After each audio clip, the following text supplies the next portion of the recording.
ఈరోజు నేను గోంగూర పచ్చడి చేస్తున్నాను మధ్యాహ్నం లంచ్లోకి. ఈ పచ్చడి కోసం నేను కొంచెం ముందుగా నూనె వేసుకున్నాను. నూనె వేసుకున్న తర్వాత మినప్పప్పు, ధనియాలు వేసుకుంటున్నాను. ఆంధ్ర అంటే గోంగూర పచ్చడి అయితే ఖచ్చితంగా ప్రతి ఇంట్లోని చేస్తూనే ఉంటారు. కాకపోతే ఒక్కొక్కరు ఒక్కొక్క రకంగా చేసుకుంటారు. మేమైతే ఈ రకంగా చేసుకుంటాము. ఈ పచ్చడి అయితే మాత్రం వేడివేడి అన్నంలోకి వేసుకొని తింటే ఇక మిగతా కూరలు ఏమీ వేసుకోవాలనిపించదు. ఈ పచ్చడితోటే కలుపుకొని తినేయాలనిపిస్తుంది, అంత బాగుంటుంది. మా ఇంటికి ఎవరు వచ్చినా నేను గోంగూర పచ్చడి చేస్తే మాత్రం ఖచ్చితంగా బాగుందనే అంటారు. ధనియాలు, మినపప్పు వేగిన తర్వాత కొంచెం జీలకర్రని యాడ్ చేసుకున్నాను. 1 స్పూన్ మినపప్పు, 1 స్పూన్ ధనియాలు, అర స్పూను జీలకర్ర తీసుకున్నాను. ఇప్పుడు నువ్వుల్ని యాడ్ చేసుకుంటున్నాను. నువ్వుల్ని నేను 4 స్పూన్స్ తీసుకున్నాను. ఈ పచ్చడి చాలా ఫాస్ట్గానే రెడీ అయిపోతుంది, ఎందుకంటే ఇవన్నీ కూడా చాలా ఫాస్ట్గా వేగిపోయే ఐటమ్సే కాబట్టి మనకి 15-20 మినిట్స్లో పచ్చడి రెడీ అయిపోతుంది. ఎందుకంటే ఇవి కూల్ అవడానికే టైం పడుతుంది, మిగతా అంతా కూడా ప్రాసెస్ చాలా ఈజీగా ఫాస్ట్గా అయిపోయేదే. ఇక ఇందులోకి నేను కొంచెం ఎండుమిరపకాయలని యాడ్ చేసుకుంటున్నాను. కారం ఎక్కువగా కావాలంటే ఇంకా ఎండుమిరపకాయలని యాడ్ చేసుకోవచ్చు. లో ఫ్లేమ్లోనే వేపుకోవాలి, లేదంటే తొందరగా మాడిపోతాయి నువ్వులు, ఎండుమిరపకాయలును. ఇక నాకు వేగిపోయినాయి. ఇంకా ఇవి కూల్ అయిన తర్వాత ఇంకా గ్రైండ్ చేసుకుంటాను. నేను ఈలోగా గోంగూరను కూడా ఉడకబెట్టేసుకొని పక్కన పెట్టేసుకున్నాను.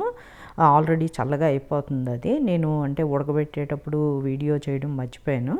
అది మామూలు ప్రాసెసే కాబట్టి ఆకులను కడిగేసుకొని ఉడకబెట్టేసాను ఒక గిన్నెలో వేసుకొని. ముందుగా వీటిని అన్నిటిని పౌడర్ చేసుకుంటున్నాను, తర్వాత గోంగూర యాడ్ చేస్తాను. మా ఇంట్లో అయితే మాత్రం ఈ పచ్చడిని అన్నంలోనే కలుపుకుంటాం, అలాగే పెరుగన్నంతో కూడా నంచుకుంటాము. పెరుగన్నంతో కూడా చాలా బాగుంటుంది నంచుకొని తినడానికి. అయితే ముందుగా వేయించుకున్న ధనియాలు, జీలకర్ర, మినపప్పు, ఎండుమిరపకాయలు, నువ్వులు ఇవన్నీ కూడా చల్లారిన తర్వాత ఇలా మిక్సీలోకి వేసుకున్నాను కదా. ఇప్పుడు ఇక ఒక వెల్లుల్లి రెబ్బని వేసుకున్నాను. చిన్నవైతే 2-3 వేసుకోవచ్చు. మాకు కొంచెం పెద్ద పాయల మూలాన్ని 1 వేసుకున్నాను. ఇక ఇందులోకి సాల్ట్ యాడ్ చేస్తున్నాను.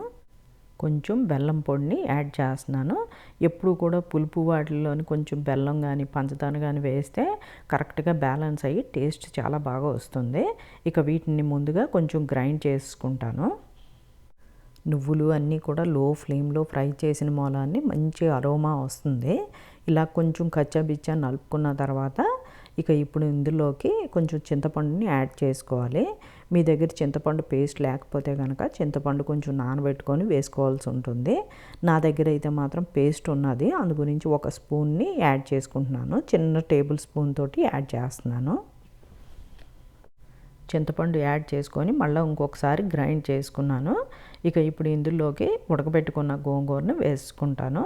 నేను నీరు లేకుండా దగ్గరికి ఇలా వేయించేసుకున్నాను.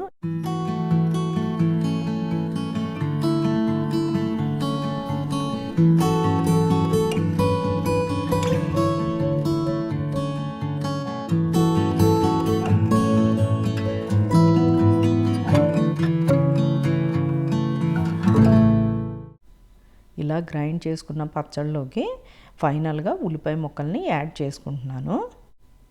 ఈ పచ్చడికి ఖచ్చితంగా ఉల్లిపాయలు యాడ్ చేస్తేనే రుచి బాగా తెలుస్తుంది. ఇక బాగా మిక్స్ చేసేసుకొని ఒకసారి సాల్ట్ని చెక్ చేసుకోవాలి. ముందుగా కొంచెం సాల్ట్ని వేసుకున్నా కూడా మనకి మేబీ తక్కువ అవ్వచ్చు, ఉల్లిపాయ ముక్కలు అన్నీ యాడ్ చేసుకున్నాం కాబట్టి. ఈ పచ్చడిని మేము అన్నంలోకి, రోటీస్లోకి కూడా తింటాము. రోటీలో ముంచుకోవడానికి కూడా బాగానే ఉంటుంది, మాకైతే నచ్చుతుంది. ఉప్పు చూశాను కొంచెం తక్కువగా ఉంది, అందుకు కొంచెం కలుపుకుంటున్నాను. ముందుగా అయితే మాత్రం కొంచెం ఉప్పునే వేసుకుంటాను ఎప్పుడైనా కూడా, ఎందుకంటే మనం కావాలంటే కలుపుకోవచ్చు, ఎక్కువైందంటే తగ్గించుకోలేము కాబట్టి ఈ విధంగా చూసుకుంటాను నేను పచ్చళ్ళు చేసుకునేటప్పుడు. ఇక ఫైనల్గా నువ్వుల నూనెని యాడ్ చేస్తున్నాను. కొంచెం ఎక్కువ నూనె పడుతుంది దీనికి. ఈ పచ్చడిని ఎక్కువ రోజులు నిల్వ ఉంచుకోవాలంటే మనం మిక్సీ చేసిన తర్వాత ఆ గట్టి పచ్చడిని అలా ఫ్రిడ్జ్లో పెట్టేసుకొని మనకి ఎప్పుడు కావాలంటే అప్పుడు తీసుకొని కొంచెం ఉల్లిపాయ ముక్కలు, నూనె కలుపుకుంటే ఫ్రెష్గా ఉంటుంది. ఇలా ఉల్లిపాయ ముక్కలు కలిపింది అయితే మాత్రం ఎక్కువ రోజులు నిల్వ ఉండదు, బాగుండదు కూడా.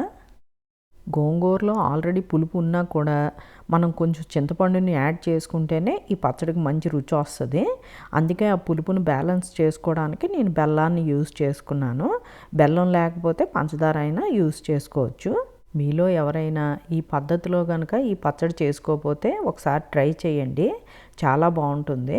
ఇందాక కలిపిన వెంటనే నూనె అస్సలు కనబడలేదు కదా, ఇప్పుడు చూడండి కొంచెం కనబడుతుంది. కొంచెం సేపటికి ఇంకా బాగా తేలుతుంది.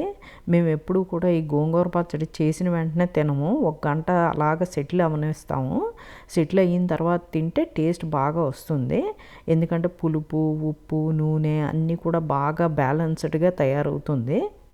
ఇప్పుడు ఇలాగ 1 గంట అయిపోయింది కదా, ఇప్పుడు భోజనం చేసిన తర్వాత మిగిలిన పచ్చడిని ఫ్రిడ్జ్లో పెట్టేస్తాను వెంటనే. ఉల్లిపాయ ముక్కలు వేసిన మూలాన్ని నేను వెంటనే ఫ్రిడ్జ్లో పెట్టేసుకుంటాను. అప్పుడు మరుసటి రోజుకు ఉన్నా కూడా మనకి టేస్ట్ మారిపోకుండా ఉంటుంది. మరొక మంచి వీడియోతో నెక్స్ట్ వీడియోలో కలుసుకుందాం. బాయ్ అండి, థ్యాంక్ యూ.